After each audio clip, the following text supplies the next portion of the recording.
Hello everyone, welcome to the video. Getting ready for a 5-minute Blitz game on chess.com. Getting ready, and ready. Okay, let's play.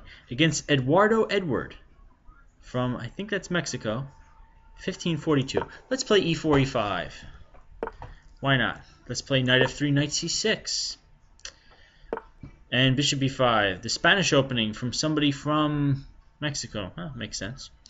I'm going to play with the Berlin defense move order. Not actually going to play, well, I wasn't going to play the mainline Berlin anyway. I played the classical Ruy Lopez. I like the idea of development over everything else.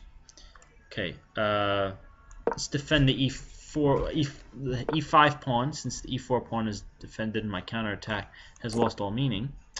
I'll castle. Bishop g5 would probably be next. Let's play h6. Cut out bishop g5. Easier not having to worry about that. Okay, he tries to nab the bishop pair here, and let's be honest, he's successful. And he gives the bishop pair right back and gives me a stronger center. Thank you very much. Okay, no more pressure down the a file. Fine. Could bring my rook to a4, a5. This is kind of weak at the moment. Could try and arrange f4. That would be kind of cool. Not easy to arrange, but kind of cool nonetheless. Where else should my knight be rerouted?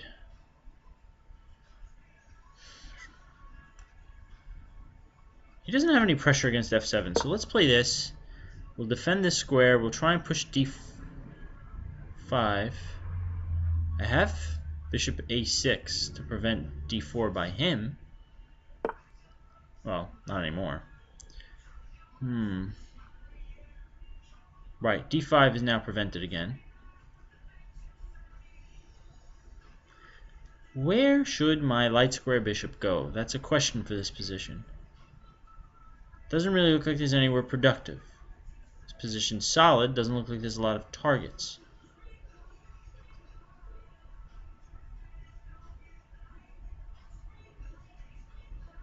Wish I could get my knight to g6 and then to h4. Can I get my knight to g6? I can. I can go f8 to g6, then to f4 or h4. Trade off that knight. Ah, okay. Here I'll trade. Right, waits for the temporary and voluntary retreat of my knight in order to gain a space advantage. But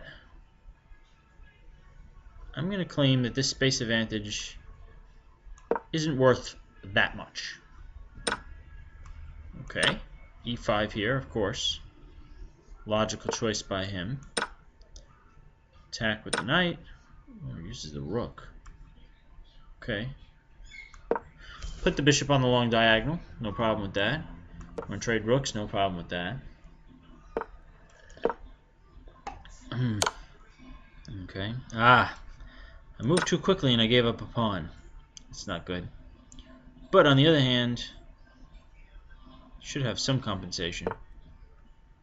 Ooh. Okay. An interesting choice.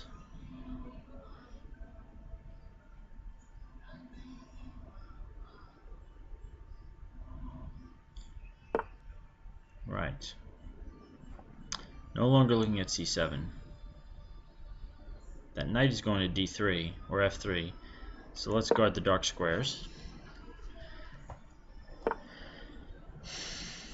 Dark squares are all guarded, so I can come out to play. I can trade on here. Oh, that's sneaky. If I trade, he'll invade. Take, take, bishop here. I can't defend that square. I try and push forward. Actually, that does work. It's opposite colored bishop ending. I'm going to end up putting all my pawns on terrible squares, but let's just see what happens. Yeah, see, this accomplished nothing for you, really. I mean, okay, my bishop is kind of terrible at the moment, but my bishop's going to end up looking better than your bishop. Well, they're about the same, I guess. Oh, I see what you're planning.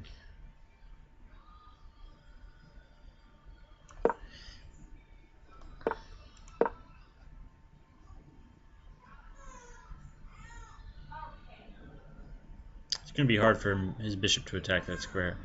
So this was probably a bad idea. I allowed his king to become too active.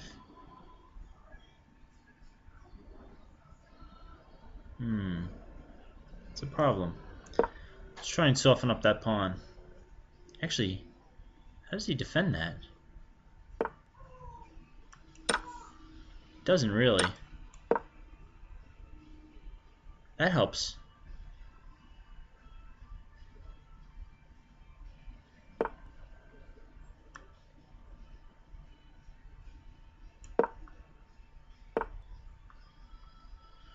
Clever. Let's go back.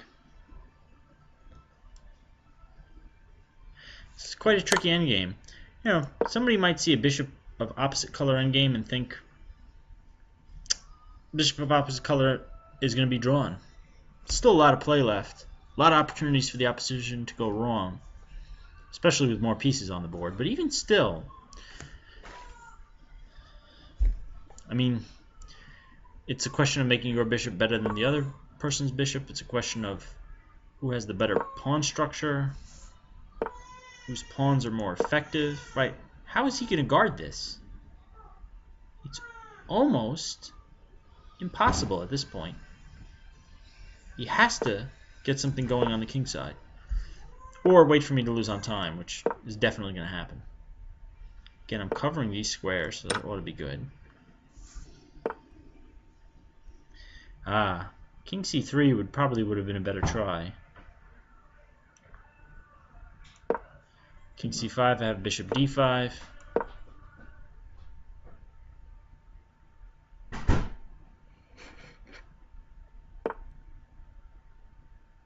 Let's see now.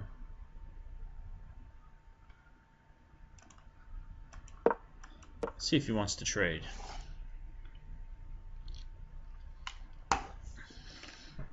Now we're in a bishop of opposite color ending where I'm up a pawn. It's kind of nice.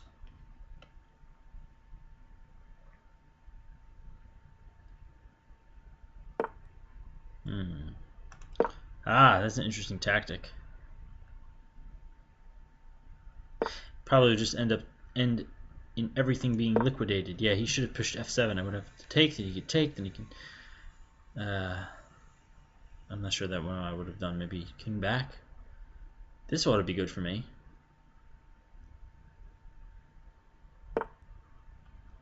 Right.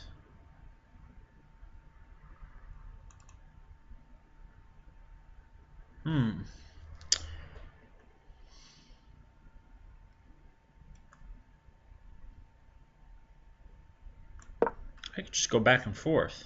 As soon as he takes here, I take here.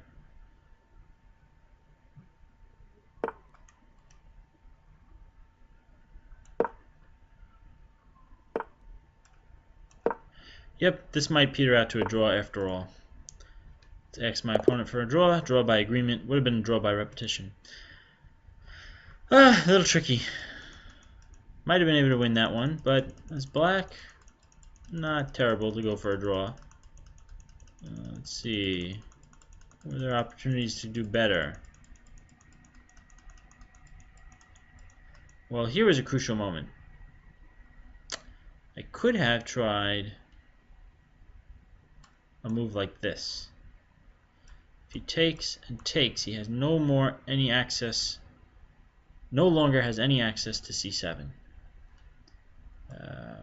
Not sure, maybe you play b4 here. This probably would have been more promising for black. Alright, thanks for watching.